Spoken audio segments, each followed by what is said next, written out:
हरियाणा, अपनी बोली, अपना चैनल।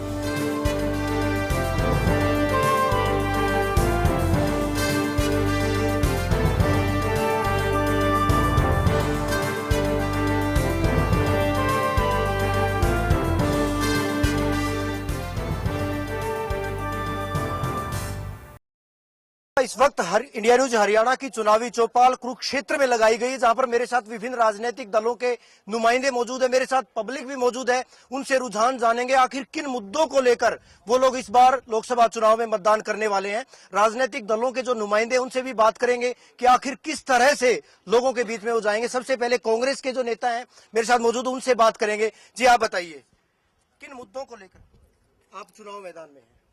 कांग्रेस पार्टी इस लोकसभा चुनाव में श्रीमती सोनिया गांधी जी और श्री राहुल गांधी जी की कल्याणकारी नीतियां, चाहे वो आरटीआई एक्ट हो जिसमें भ्रष्टाचार को उजागर करने का जो अधिकार है वो हिंदुस्तान की जनता को सौंपा गया है, या वो भूमि अधिग्रहण नियम हो, या इससे अलग खाद्य सुरक्षा बिल जो पास किया है जिसमें देश के करोड़ों लोगों का, गरीब लोगों का पेट भरने का प्रावधान श्रीमती सोनिया गांधी और राहुल गांधी जी के प्रयासों से किया गया है, या हमारे लोकल कुरुक्षेत्र से जो कांग्रेस के प्रत्याशी श्री नवीन जिंदल जी हैं उनके सेवा और जनता की जो उन्होंने कल्याण कार्य किए उनको लेकर हो। हम सामूहिक रूप से हम सभी कांग्रेस के शीर्ष नेतृत्व से लेके और नीचे प्रत्याशी तक के सभी कार्यों को लेकर हम जनता के बीच में जाएंगे, अपने विकास के कार्यों को लेकर हम जनता के बीच जाएंगे। पवन मिगलानी जी मेरे साथ मौजूद है, उनसे चर्चा करेंगे किन मुद्दों को लेकर आपकी पार्टी इनेलो किन मुद्दों को लेकर इस बार चुनाव मैदान में है, किससे मुख्य मुकाबला आप मानते हो?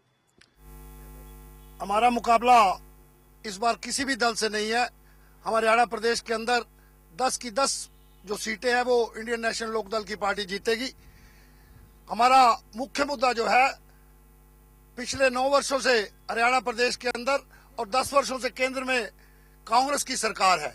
जितने घोटाले और जितने घपले इस कांग्रेस की सरकार के अंदर हुए, आज तक इतिहास की बात है कि इंडिया के अंदर कभी भी ऐसे घपले नहीं हुए जितने पिछले 10 वर्षों में केंद्र में हुए, और जितने जो 9 वर्षों की जो हरियाणा की सरकार है, बिल्कुल इतने घपले हुए हैं कि लोगों का जीना दूभर हो गया।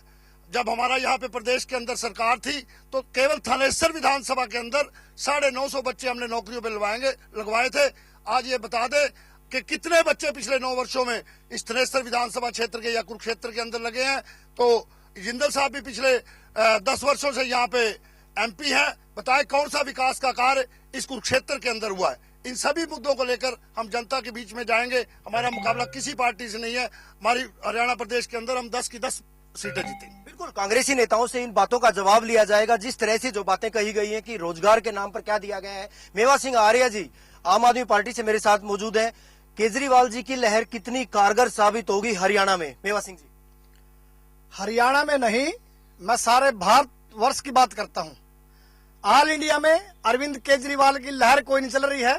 जो भ्रष्टाचार का मेन मुद्दा है हमारा, उसके खिलाफ वोट पब्लिक करेगी और हम 100 और 150 के बीच में भारतवर्ष में सीटें जीतेंगे। देखिए विरोध क्यों है? जिस तरह से विरोध लगातार किया जा रहा है, रोड शोज के दौरान केजरीवाल जी का जो विरोध किया जा रहा है, वजह क्या मानते हो इसके पीछे? किसकी साजिश है? ये बीजेपी और कांग्रेस, आज दोनों पति पत्नी का रिश्ता है इनका आपस में बिल्कुल, और ये बोखलाई हुई आम आदमी पार्टी से। बीजेपी की खासकर जो सही फेंकी जा रही है और जो इस तरह के हमारे ऊपर आरोप प्रत्यारोप लगाए जा रहे हैं, बिल्कुल बोखला चुकी है। और अरविंद केजरीवाल को कोई रोक नहीं सकता, ये देश के अगले प्रधानमंत्री होंगे। बीजेपी नेता मेरे साथ मौजूद है, उनसे भी चर्चा करेंगे किस तरह से, जिस तरह से आरोप प्रत्यारोप का दौर निरंतर जारी है, क्या कहेंगे, किन मुद्दों को लेकर हरियाणा में चुनाव प्रचार में जुटे हो आप? किन मुद्दों को लेकर जनता के बीच जा रहे हैं?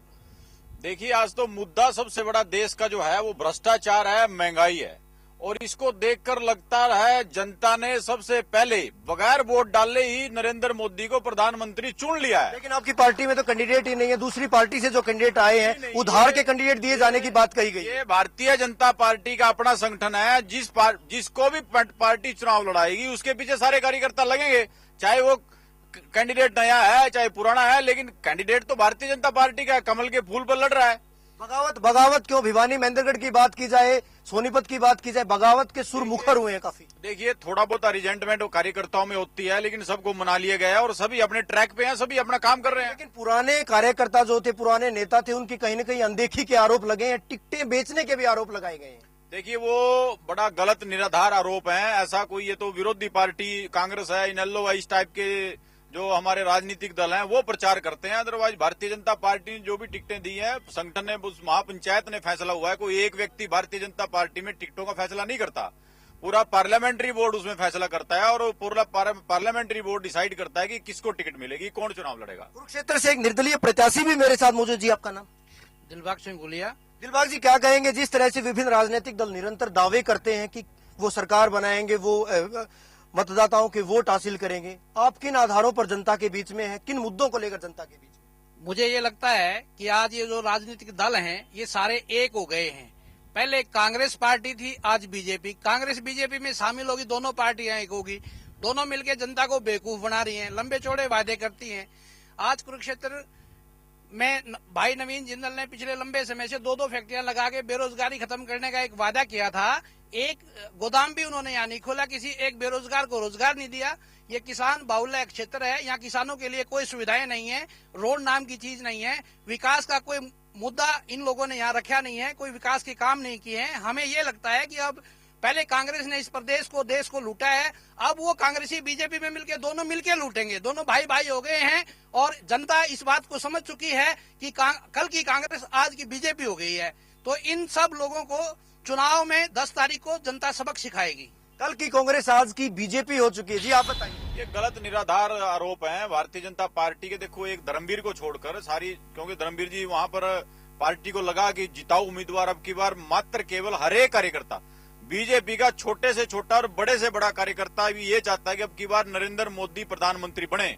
उसके लिए वो कार्यकर्ता हर एक आहुति देने के लिए तैयार है, यानी कि देश के लिए तैयार है। उनका अपना पर्सनल कोई टारगेट नहीं है। वहाँ तो साफ तौर पर आरोप लगाए गए, रातों रात टिकटें दी गई। खुद धर्मवीर सिंह ने ये बात कही थी, ना केवल बीजेपी बल्कि कांग्रेस में भी रातों रात टिकटों का बंटवारा होता है, आधी रात को टिकटें बेची जाती हैं। नहीं, ऐसा कोई धर्मवीर ने कोई ऐसा आरोप नहीं लगाया। धर्मवीर जी पहले 10 साल से भगवा कुर्ता डालकर चलते हैं। सबसे पहले वो शुरू से अपने बीजेपी को लेकर, और महज भगवा कुर्ता डालने से क्या लोगों के वोट हासिल कर पाओगे? आपने मेरी पूरी बात नहीं सुनी। उनकी जो विचारधारा है, कांग्रेस में आने से पहले भारतीय जनता पार्टी की विचारधारा उनकी रही है, और वो जो भगवा कारण उनका जो गौ सेवा, समाज सेवा का जो उनका रुतबा रहा है, वो इसी उद्देश्य को लेकर भारतीय जनता पार्टी में आए हैं, इसलिए बीजेपी ने उनको टिकट दिया है।